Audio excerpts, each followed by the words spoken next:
probably heard that butter is really bad for you. But is it? Let's break it down.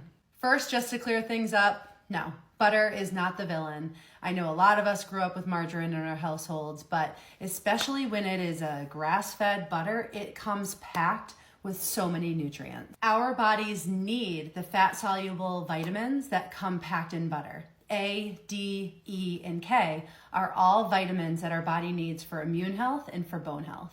But it's not just the vitamins that we need in butter, it is rich in saturated fats. And saturated fats have been unfairly blamed for many years for so many things. I know when I first started carnivore, I still had the hangover of like fat, butter. I can't have a lot of those things. But the truth is, we live off of fat on the carnivore diet. And you need this saturated fat. It is good for your brain health. It is good for cell health. It is good for immune support. It is good for fat loss. Butter provides the building blocks for the carnivore diet. And don't forget about hormone health. We need fat to make hormones.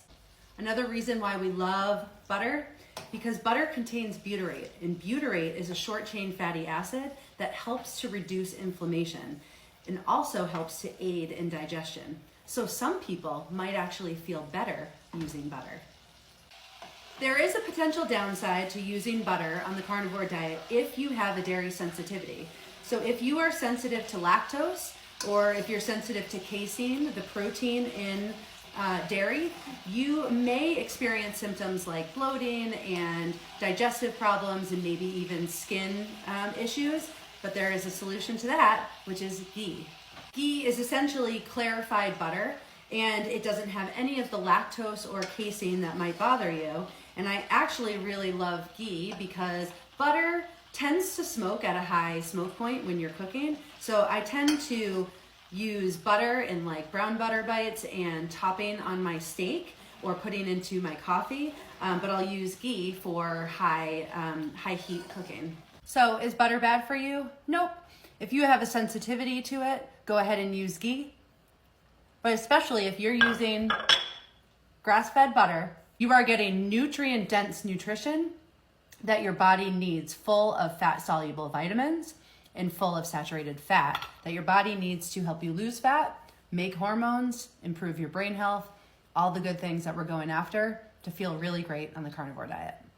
But as with everything, use balance. Use it as a topper on a meal. Go ahead and put a brown butter bite in your coffee. Go ahead and cook with ghee. Are you a true carnivore if you don't open your fridge and take out a butter and just chomp on it? Yes, we don't need to do that. I love it in this form, but make sure that you are also alternating your fats, and you're getting fats from ghee, from tallow, from fatty cuts of animal meat. You don't have to have butter all day, every day, but certainly if you grew up in a household like mine where margarine was on the table, make sure that you do that little brain switch and remind yourself that on the carnivore diet, what we're looking for is a high-fat, moderate protein diet so that we can be in ketosis some of the time and we can be changing our energy system from carbohydrates to fat for energy. So have fun and include that butter.